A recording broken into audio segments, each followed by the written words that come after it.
Hola, buenos días amigos y amigas desde Santa Cruz, Bolivia.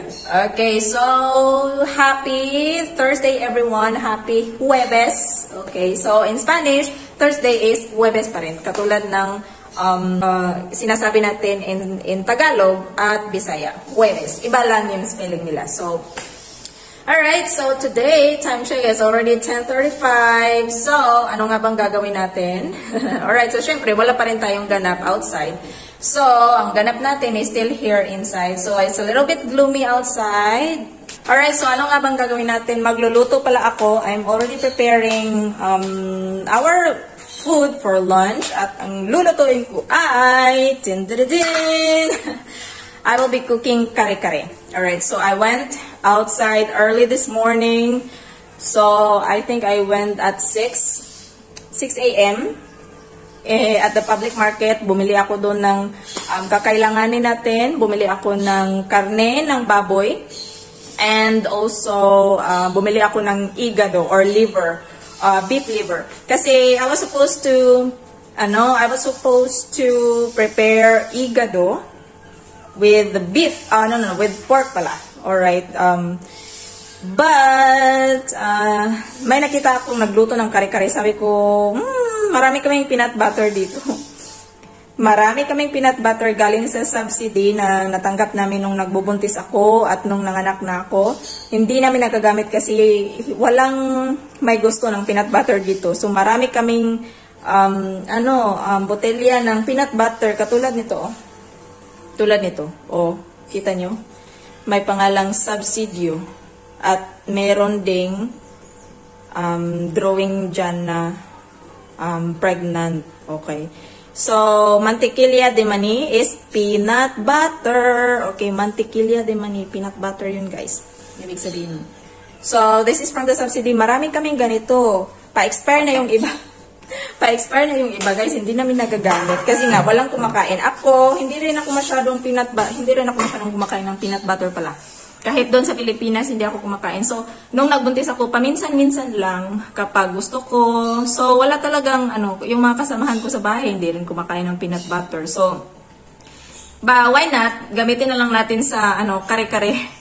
So, meron na akong pinakulo ang karne kanina upang ready na tayo mamaya. So, I will be slicing, I will be preparing vegetables muna for our kare-kare. So, nakalimutan ko, wala kaming pechay. Kasi walang pechay dito, guys. To tell you honestly, walang pechay dito. Ang nandito is bok choy. Nakita ko before pa, dati pa yon. Pero matagal na akong hindi nakabili nun at matagal na rin hindi ko nakikita. Somewhere in an Asian market, merong mga bok choy doon. Bok choy is the same with pechay, diba? So, walang pechay dito. So, ang gagawin ko is baka na lang yung, instead of pechay, gagawin ko na lang cabbage. So, why not, diba? Kakaibang kare-kare itong lulutuin ko. Kasi, iba yung ricados na gagamitin ko. Okay, so meron akong, at saka walang string beans. So, ang gagamitin natin is, Baguio beans. Baguio beans, tawag nila dito is, ang tawag nila, ang Spanish ng Baguio beans is vainita. Okay? Tapos, ang talong, I have talong. Bumili ako nung pumunta kami sa grocery nung nakaraang araw. At ang talong dito, sa kanila, ang tawag nila ay, ano nga ba yun? Nakalimutan ko eh. Ano nga ba yung, Sige, mamaya na nga lang kung anong tawag doon. Nakalimutan ko. Tapos, yung repolyo is repolyo dito sa kanila. Cabbage, repolyo. Okay. So, magpe-prepare muna ako ng mga ingredients na. Yung soda pala nila dito guys. Tingnan nyo. 3 liters. Napakalaki. Napakalaki ho ng soda nila dito guys. Tapos ito, this is, yung Fanta sa kanila dito is, Royal sa atin. Royal to sa atin, ang tawag nila dito is Fanta. Tapos, yung mga soda nila is 3 liters. Wala silang 1.5 dito guys. Hindi uso, tingnan nyo. 3.0 liters. Masasarap yung soda nila. Marami silang kakaibang flavors ng soda na hindi ko pa natitikman sa Pilipinas. At malalaki. Tingnan nyo naman 3 liters. Parang wala tayong 3 liters sa Pinas, diba? So, nung pagdating ko pala dito, mag-story time na naman. Oy, ano ba yan? Okay, so story time na naman tayo. So pagdating ko pala dito, galing sa Pinas, I was shocked to see their soda kasi yung mga soft drinks nila dito, ang lalaki kasi nga 3 liters. Doon sa Pilipinas nasanay lang tayo na 1.5 liters, 'di ba? Ngayon pagbalik ko sa Pilipinas nung nakaraang taon,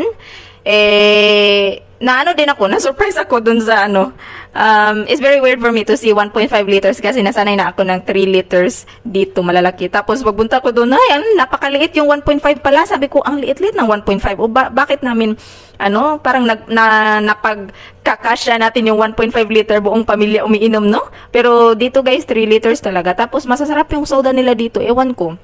Masasarap talaga. Pati yung Sprite, gustong-gusto ko yung Sprite nila dito, alam nyo.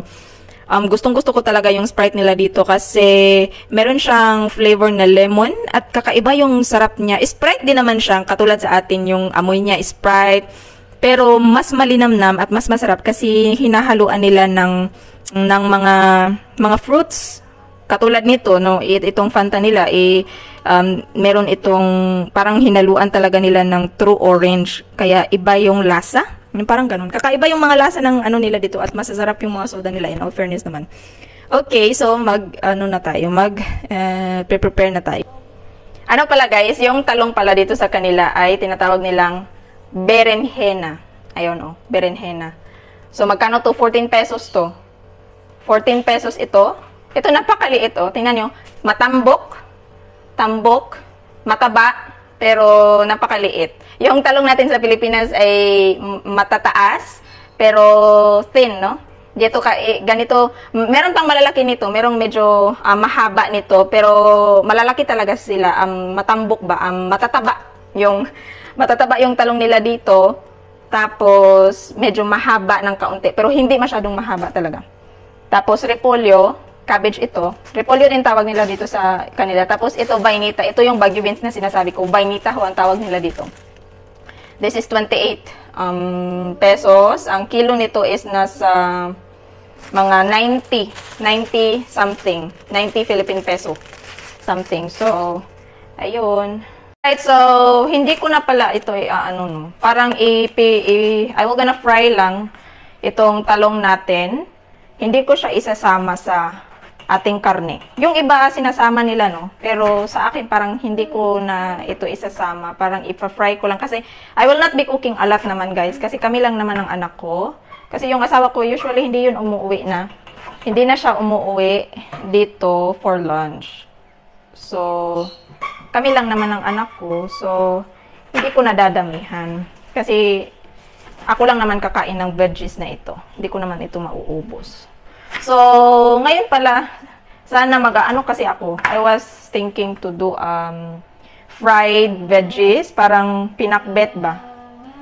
Kaso nga lang naisipan ko, magkari-kari na lang, subukan ko. First time ko tong lutuin, pero nakapagluto na yung asawa ko dati. Ang sarap. Palagi kasi yung nagtatanong, anong gusto mong lutuin ko? Sabi ko, kari-kari. Niluluto niya talaga. Mahilig pala kasi mahilig yung asawa ko magluto, guys. So, masarap siyang magluto. Don't touch it na.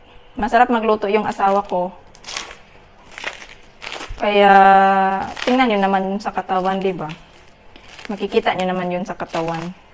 So, sabi nga niya, sasali siya sa MasterChef. Sabi ko, wag na, oy. Sali-sali ka pa sa MasterChef. Iwan mo yung trabaho mo, tapos sali ka dun. Wag na. Magtrabaho ka na lang. Iba-blanch lang siguro natin itong Wala kasi akong, ito lang yung naisipan ko. Ewan ko kung meron bang gumagawa nitong nilalagyan ng repolyo. Pero, parang naisip ko lang. Pero, ewan ko kung nakita ko na ba. Parang meron namang gumagawa. Pero, ewan ko So, first time ko kasing magluto nito. So, tingnan natin. So, maliit lang yung karne na pinakuluan ko. Kasi nga, kami lang naman ng anak ko ang kakain. At tong anak ko, lang yung kakainin nito. Sabaw. Sabaw, tapos karne ng kaunting karne. No L. Elia. No, please. Tapos, wala kasi tayong string beans dito, guys. Wala tayong string beans. Yung string beans dito ay sa Asian market mo lang makikita. Baka this Saturday pupunta kami. Baka yayain ko yung asawa kong magpunta kami doon para makapagbili pala ako ng ng mga Asian veggies. Subukan ko siyang ngayong Saturday.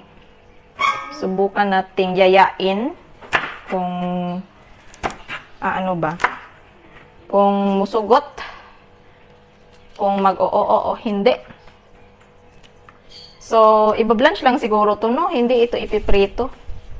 Kasi yung nakita ko sa iba, sinasali nila dun sa karne na, parang ayoko, parang gusto ko lang siyang i-blanch. Tapos, last na siya You forgot to say the remedy. Now, how am I supposed to be the same way?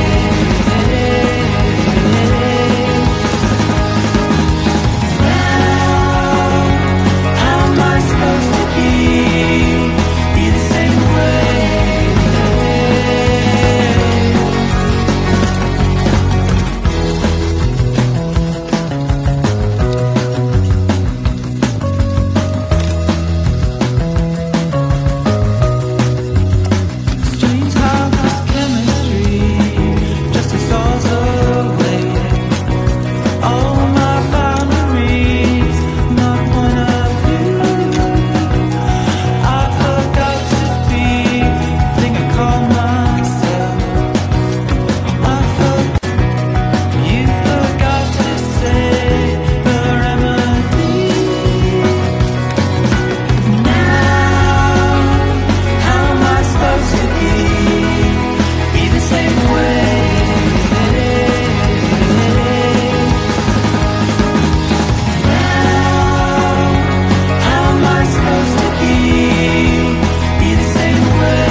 Okay guys, so tikman natin yung niluto ko. Kanina pa ako natatakam, kanina pa ako nagugutom nung nagluluto ako. Para akong mahihimatay.